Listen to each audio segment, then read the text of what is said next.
Welcome to this week's episode of Pondering Play and Therapy with me, Philippa. And me, Julie. And this week it's part two of something we started thinking about a few weeks ago, and that's interruptions.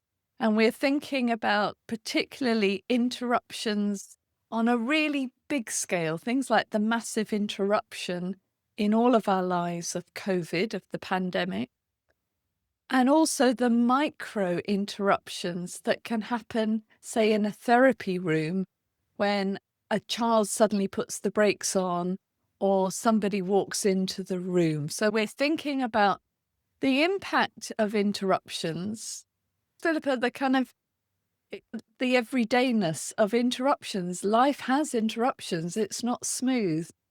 And actually having interruptions in therapy because of funding or something else, how do we work with that ourselves? How do we work with that with the families and work with the child to help them to navigate these things that happen in life? Life doesn't go smoothly. There are interruptions. I And suppose, yeah, I suppose it's also how do parents manage that, especially when we had COVID? There's loads there, but there's also if your therapist's ill or the school mm, teacher's poorly, because the interruption in lessons, if you've got a TA alongside your child or the class teacher that helps that sense of felt safety for a child, and then mm, for whatever reason they are not there or they leave or that interrupts the learning, the therapy, the connection, the relationship. How do we as therapists, teachers, social workers manage that? How do parents, mm. foster carers, adopters support the child? It's a big thing, isn't it? Last time we talked about things that I would think about more everyday interruptions, the moving from dinner, from play to dinner, from TV to school, those kind of everyday rhythm interruptions. These are a Mm. little bit bigger, aren't they? A little bit more, I don't know what the word is, not your everyday thing that every kid is doing. Yeah. Always. So they might be, excuse me, very specific to the children we're working with in therapy. There are particular interruptions, regular interruptions, planned interruptions that happen within a therapy intervention. And then there are the unexpected interruptions. And I suppose if we can think about the regular ones first, there's as you and I know, that the funding for adopted and special guardianship children and families has been greatly reduced in the UK. Not in the UK, it's in England, this fund runs. And it's been greatly reduced in the last 2 years. So there has been a big interruption into the regular pattern of therapy I used to be able to offer to a family. I can't offer it that regularly. So there's those interruptions, but also there's the regular ones that happen. School holidays, I tend not to offer therapy in school holidays just because it happens that the families I'm working with at the moment go away, they have family elsewhere, and that's where they're cared for, or they're in clubs and they want the break from coming here. And then I suppose I'm thinking about planned interruptions. There's been two that have been in my head this morning. A couple of years ago, I had a knee operation and it was under the NHS, and I had my date planned and I had it all set with the children. And I did explain to them what it was about. So I did say, I've got a really poorly knee. They could see I had a poorly knee. I need to have an operation to make it better. And so we had the dates planned in and the parents knew about it, social workers knew about it. And then, of course, the night before it was cancelled. So then it was booked in for 3 months later. And then I had to make this decision. Do I then, having said to the children, I won't be seeing you for 2 months, do I not see them for 3 months up to the operation, then another 2 months, or do I get them to come back in? So there was a lot of thinking with my supervisor and the families about a planned interruption which we'd worked towards, and then suddenly it wasn't going to happen. So actually, I did see them again. And then 2 weeks later, I was offered a cancellation, and the operation took place the next week. So, that interruption to the flow and the predictability, where I talked with the families, I talked with the children, and actually it was really interesting. I felt the children, some of them were very young, and so their capacity to know what week by week is a bit less than, say, a 10 or 11-year-old. But actually, I found that sort of planned interruption, although it was a bit up and down for a while, did work really well. And several of the children made potions in the week after I was back to heal my knee. And they still ask, which is the bad one? Which is the good one? I can hit the good one then. I'll go, yeah, you can hit the good one. Don't hit the bad one. And I think that interruption gave them lots of opportunity to do a little bit of caring. I wasn't in any way saying you must look after me, and I wouldn't do that. But I noticed that's what they offered. I couldn't get on the floor for about 6 months, which in play therapy is a bit of a problem. But I know when I've had other things happen in my life, interruptions, a death of a family member, suddenly, I haven't conveyed that to my families and to the children. And actually, I've used my supervisor to make those calls, and she was primed to do that, as I am primed to do that with my supervisees. So I suppose then my families are sitting with a bit of a mystery. This unknown person calls them and says, Julie is going to be unavailable for the next 3 weeks due to a recent bereavement. That was the phrase. And then getting back in with the children while I was sitting with that bereavement and that grief. So, yeah, I don't know, when you've had interruptions that are to do with you, something that's happening in you, how do you plan ahead? Do you have somebody to voice that for you? How does that work for you? I have to say it's never happened, thankfully, Mm, touch wood. I guess the interruptions are when I've left, so permanently, when you've mm, left a mm, place. So the place that I've worked before, when I worked in a fostering service for a very long time, and had worked with children from quite young or for long, like years worth of not necessarily therapeutic work, but social engagement, just popping around for a chat, just seeing them, and I'd seen them grow and develop and go to move schools, do GCSEs, do SAT, learn to ride a bike, lose their first teeth, all those sorts of things that you get the privilege, I think, when you work with families to see over a good 12 years, really. And so leaving that is an interruption, but a permanent one. And that's hard because one is that you learn very quickly nobody is irreplaceable. And there's somebody else who does the job that I did and is amazing at it and is really good. And in some ways, I now supervise her. So in some ways, I have an indirect connection. So the that's interruption for interesting. me wasn't quite as great as it was for the families. For other families, for other ones, they often will send me information still through other means, or yeah, they'll send me little bits or let me know how things have gone, or which is really nice. That connection's been there, but I suppose there was a lot of preparation for that. I Yeah. think for me, the biggest interruptions is in funding, and that has in my present day, everyday life now, it is the funding. I guess majoritively through the adoption and special guardianship fund, but also schools fund work and things like that. And they don't always have, they have a short budget and you don't know if it's going to run again or you can see the child again, or sometimes it's with other professionals that you're supervising that they've got a piece of work that's funded through school or through privately your parents paying privately or stuff like that.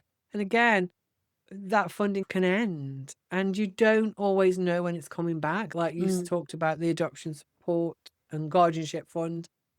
we can end in September because now the fund is so limited, and it doesn't restart again until the 1st of April. And I know I am not going to see my kids on the 1st of April because there's a process. And we don't know, do we, how long that process is going to take? Actually, Mm. this time, it feels like things are coming back really quickly. And when I say really quickly, within a month or so, so that within April, I have started to reconnect with some of my families. But there has Mm. been a big gap. And some of the families I'm talking to are saying, we can't have that gap again. How can we make it last longer? Can we see you once a month?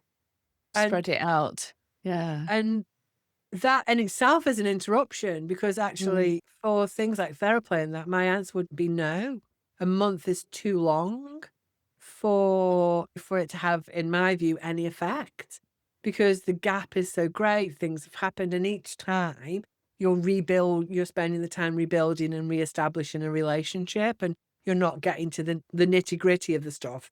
I say the relationship is the stuff, but it's building that sense of felt safety within the room, isn't it? Because you've Mm. had such long gaps. So Mm. we need to do it in a short gap, a short space, but then you're not going to see me for 8 months. And that for little people. And so then you spend first 2 months building the relationship back and saying, I'm present, I'm here, I remember.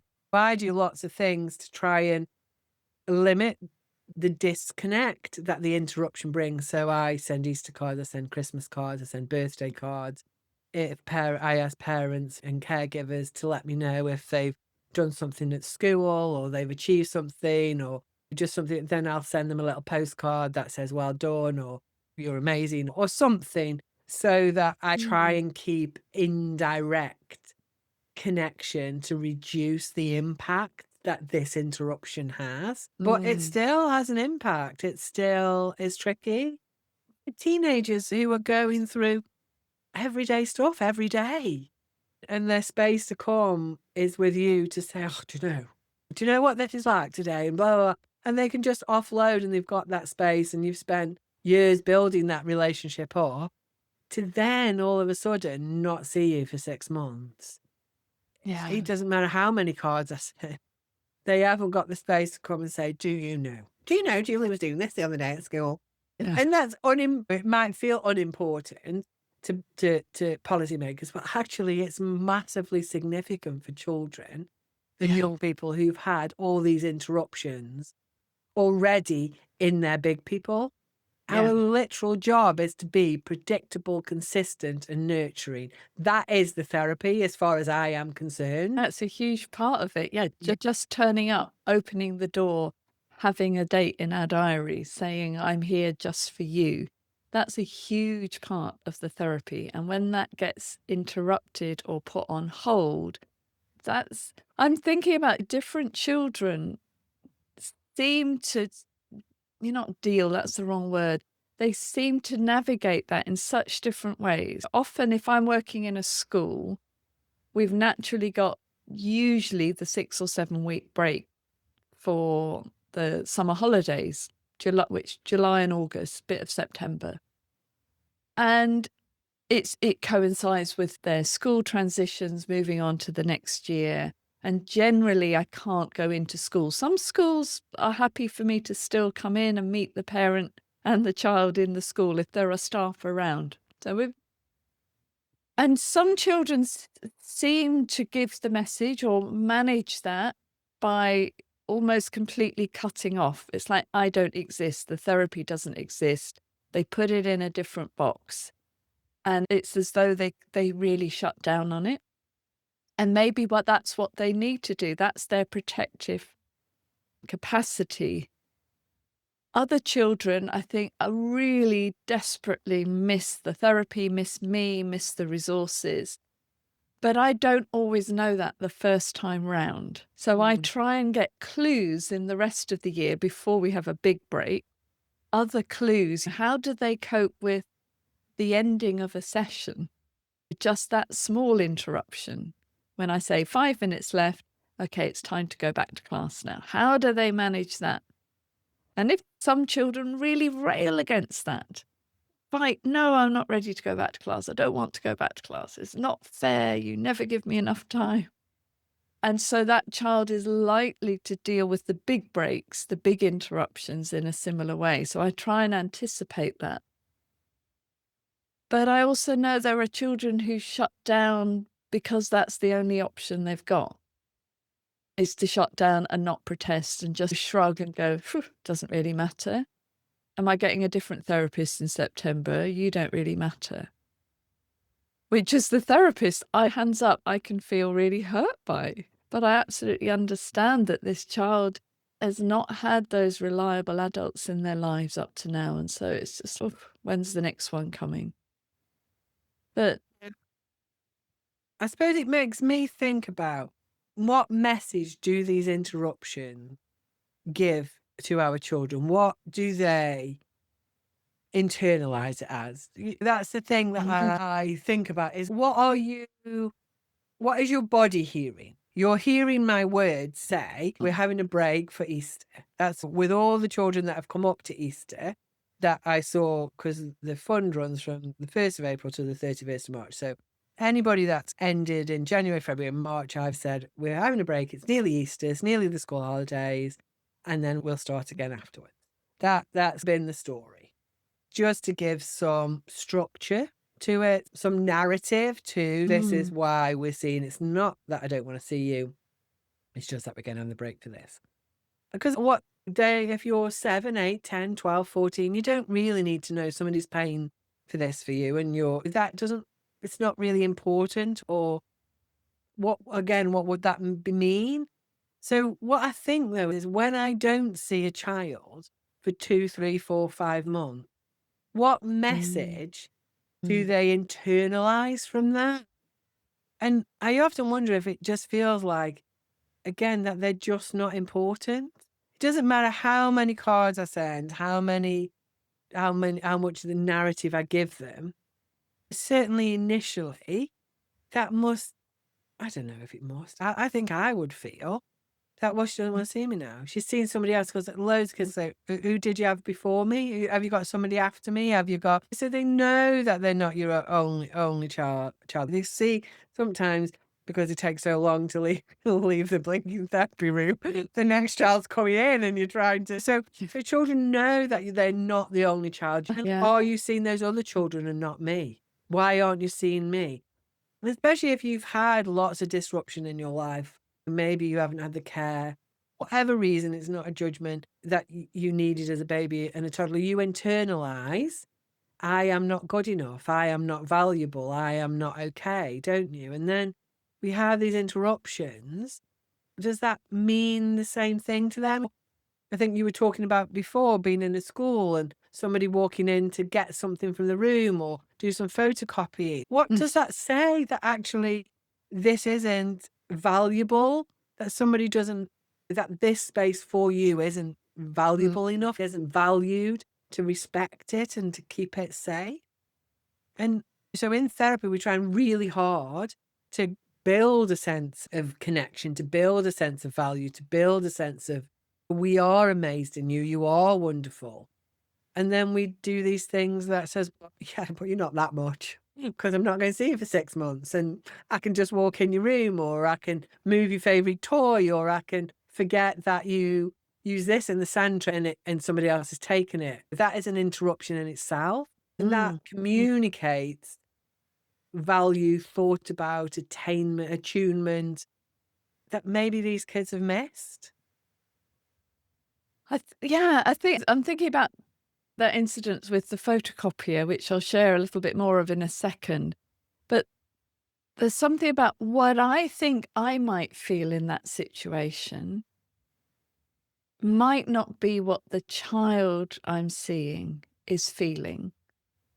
And then I have this sort of thought about whether I ought to be changing the child's view of themselves. So if the child has a view of themselves that it really doesn't matter, I don't really matter, to what extent do I challenge that?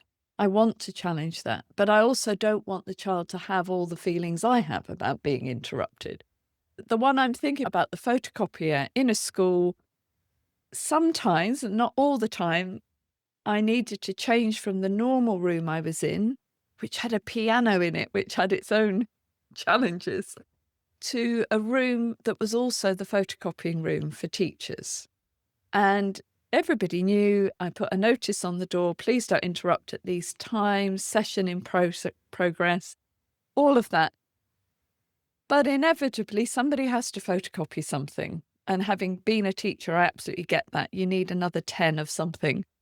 And so there'll be a little rap on the door. Child and I will be on the floor playing with something of importance, always of something important. Little rap on the door. Don't mind me, I'll just be ever so quiet. I just need to photocopy.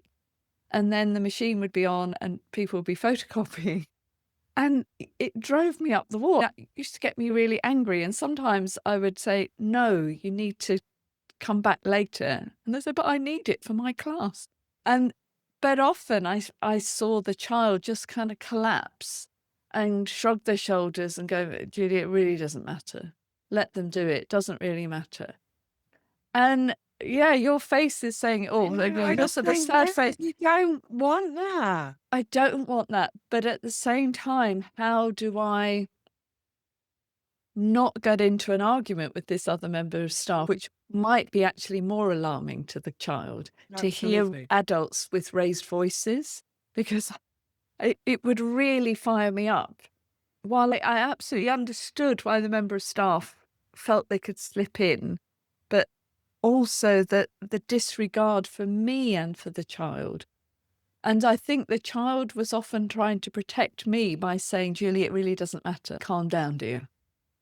And it would make me really Mm. furious that this session was being interrupted, and that I think you used the word respect earlier on. My work, my role as a play therapist is not being respected. So I think in some ways I'm looking after myself in that interruption more than the child. I think initially my feeling is I'm being interrupted, but of course I'm there with the child. And I think if that was a medical person, if it said, medical examinations going on, or maybe in a school, actually, somebody still would tap on the door and come into I the think it's photocopy. that. I think for our certainly for the children that when we're working with children, I guess under the adoption and guardianship fund, they've often had lots of early life disruption, neglect. They haven't had all the care and attention for whatever reason that they needed. So they often haven't been delighted in and adored. And that doesn't mean